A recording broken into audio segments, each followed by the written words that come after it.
Hello and welcome back to my channel. So I've got another book video for you today. Apologies for not having one up for a little while, but it's just been really busy with the summer holidays and everything, getting the boys settled into school, and I just really haven't been reading all that much. That being said, I really love our little reading community we've got on here, and I love the fact that so many of you have been messaging saying, are you going to do any more book reviews, because you really enjoy them. It also encourages me to read when I'm in a bit of a slump, and that in turn encourages you guys, so it's really nice. And I really love our little chats that we have in the comments about books and things, and some of you send me your recommendations and things over on Instagram as well, which is really nice. So what I'm going to do is take you through the books I have read recently, and then I'm going to just mention a few that I'm looking forward to reading, because it is autumn and it is like Halloween coming up, so I'm a big thriller fan, and for me it's the perfect time of year. Getting your hot drinks, your cozy jumpers, snuggling up beside the fire. So the first book I want to talk to you about that I've read recently is called The Inheritance Games, and this is by Jennifer Lynn Barnes. If you enjoyed the movie Knives Out, then this book is very similar to that kind of premise, and it follows this young girl, Avery, who is basically just doing all she can to survive her last year of school. When she receives a letter saying that she needs to go to a will reading for this old man that she's never met because he's left her some money.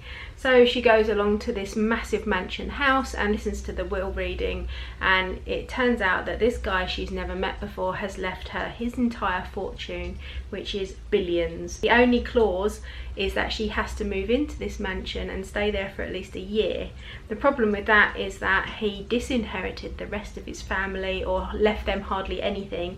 They are also living in this mansion, so she's not well liked to begin with. Poor Avery moves into this house and everyone is out to get her because they want to know who she is and why she's inherited their money. It's just full of twists and turns. This house is full of secret passages.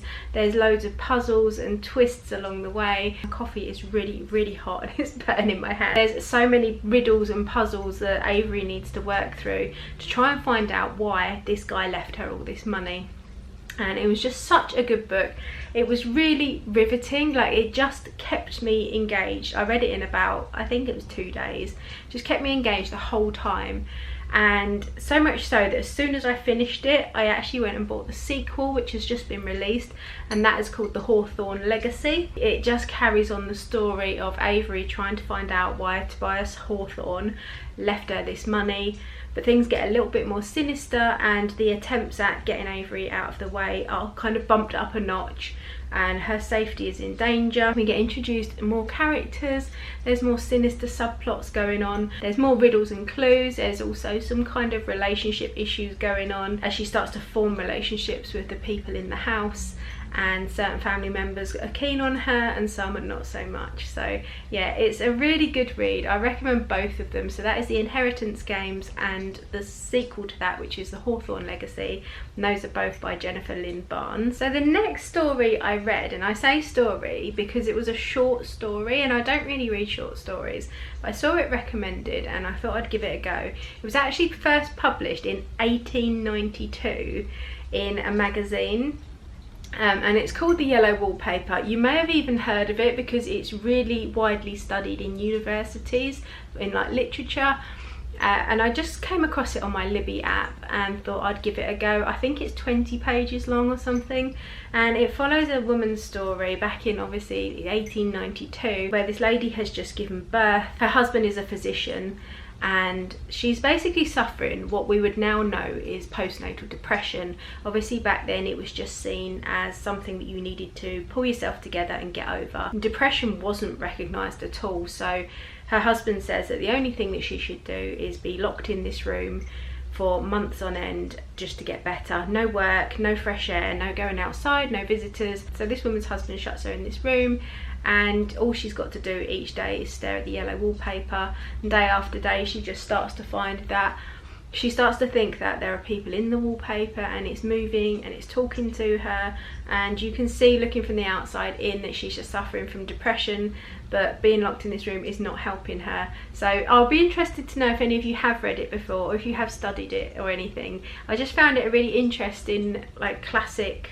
tale, it was really nice to read something that came out so long ago, and it really gave you a different perspective of how medicine is today and how we deal with things like mental health and postnatal depression and things like that as to how it was back then. I can't imagine having to live in those times with the way that people saw things, especially when her husband was a physician and just thought she was being a stupid woman who needed to pull herself together. So yeah, that was a Yellow Wallpaper, and that was an interesting read actually.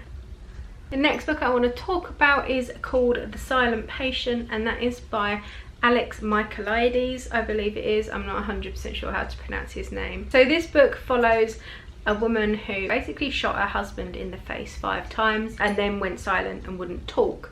So she's sent to a psychiatric facility, and there we follow her journey with a psychiatrist who goes to visit her and tries to get her to talk about what happened or talk at all, because she's just completely silent. It is just brilliant. I'm not going to say too much about it. I don't want to spoil anything, other than if you like thrillers with a huge twist, then I really recommend it. And it's not a spoiler saying there's a twist, because it says that actually in the synopsis. It got me out of a reading slump. It was something that I think if you're not really sure about reading at the moment and everything you pick up you put down again, I would try The Silent Patient. Give it a few chapters, you will be hooked, and you will want to know why she shot her husband and why she's gone quiet about it. And I would just really recommend it. Alex Michaelides has also brought out a new book called The Maidens, which is kind of a dark academia book. It's set in a university, I believe. I haven't looked into it too much, but it's along the same kind of lines. There's a therapist involved and something to do with murders and a group of young girls in this university and a professor, and I'm really looking forward to reading that as well. So that's by the same author, and that is called The Maidens. So another book I've read recently, because I know not everyone is into their thrillers, is called A Night on the No it's not called that.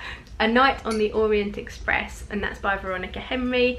I've yet to read a Veronica Henry book that I don't like, and they are obviously very light-hearted. There's not really any sinister like twists and things in the plot. You don't find many dead bodies. So this story takes place on the Orient Express, and Veronica Henry has captured the atmosphere of that perfectly. So you've got the beautiful scenery, you've got the dining carriages, you've got all the finery, everyone dressed up in their best, and I just think it'd be such an amazing thing to do. I'd love to go on the Orient Express. Now anyway, so it follows 4 different subplots in a way. So we've got a grandmother, Adele, who sends her granddaughter Imogen on the train to meet a guy called Jack to collect a painting from him, and we follow the story of who Jack is and how he's connected to Adele. And then you've got stories of the other passengers, and there's different couples and different people on the train, and it just follows them and how they got to be there and why they're there and how they're all interconnected. Just a really nice read. It's quite a quick book, quite short. But if you just want something really light-hearted, but you feel like that cozy, that sleeping on a train, like long train journey kind of feel, which is perfect for this time of year really, then I recommend that. So that's A Night on the Orient Express. So those are, I'm just going to get my near through my phone then. So those are the books that I have read recently. Now I want to take you through, I'm just going on my library app, the books that I'm hoping to read. So the first one I'm actually 22% through in Libby is called The Nesting by C.J. Cook. And I'll just read you the synopsis. Deep in the forests of Norway, Lexi finds a fresh start with Tom and his 2 young daughters working as their nanny.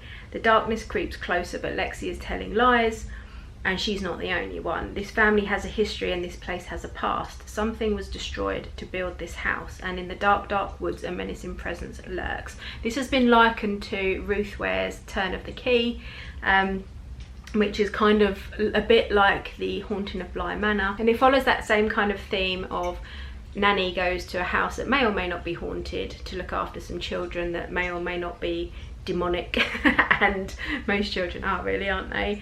And yeah, so it says Lexi must protect the children in her care, but protect them from what? And this says it's an atmospheric, gothic, spine-chilling thriller. So this is by C.J. Cook, and that is called The Nesting, and it's got a really cool cover. I will pop it up on the screen, but it's got this like stag on the cover. So that's one I'm 22% through, and I'm really liking it. It's set in Norway, so it's like this Nordic noir kind of vibe. The other one that I am currently reading, I've got 2 books on the go. Anyone else do that? Like if you've got a library app or a Kindle app or something, you start reading one book and then start reading another one and see which one you want to like follow. This one says, an unputdownable thriller perfect for fans of The Holiday and Big Little Lies. Big Little Lies was one of my favourite books as well. If you've seen the TV show, the Nicole Kidman and Reese Witherspoon, I think it's on Netflix. Read the book anyway, because the book is so much better and it's just such a nice, like, it's not nice, but it's a really good story. And if you're not familiar with Big Little Lies, I'm going off on a tangent now.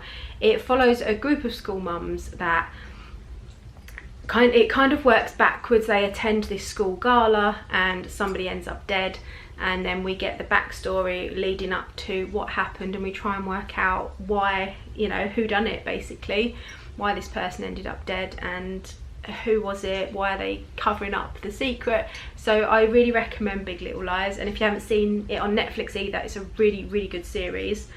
And this is apparently similar to that. So it says, Lucy has dreamt of her wedding day for as long as she can remember. Now the day is almost here. Her nearest and dearest are gathered on an idyllic Greek island, and she just knows it's going to be perfect. It has to be.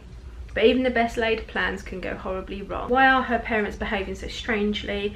Why won't the rather odd lady from the airport shop stop hanging around? And who is the silent stranger her sister bought as a +1? Then they find the body. So that is The Wedding Party. That's by Tammy Cohen, and it has only just come out, so I've just started that. I don't know, I'm like 6% in it. So yeah, that's not gripped me yet, but it sounds really, really good.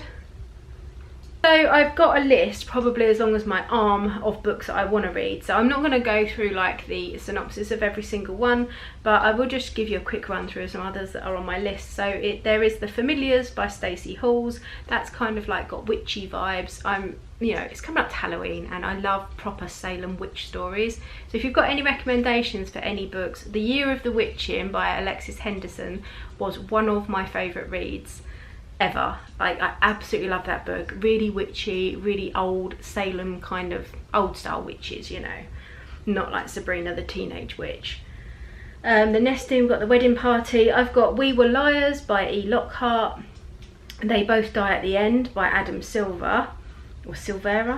Adam Silvera. So they're on my list as well. So I hope this made sense. I feel like it's been a little bit rambly. I feel out of touch. These videos are actually some of the hardest to film because you have to remember so much about what you've read and not confuse the different books and the different authors and things. So I do find, without having the actual copies here with me as well, because I read on my phone or my Kindle, just because then I've always got it with me, sometimes I find them really difficult. And I do make notes, but I just would find it easier if I was sitting here with the book. So I don't know, let me know if you still enjoy these videos, and if this made any sense. I'll probably edit it and never upload it, but if you have enjoyed it, then please give me a like. And if you've got any recommendations for the Halloween spooky season, then I'd love you to leave them down in the comments, because that way we can all go and read the comments and add more and more to it, and we can have a whole list of books down there that people recommend. So that is it for this video. I hope you have enjoyed it, and I'll be back really soon with another one. Take care, guys.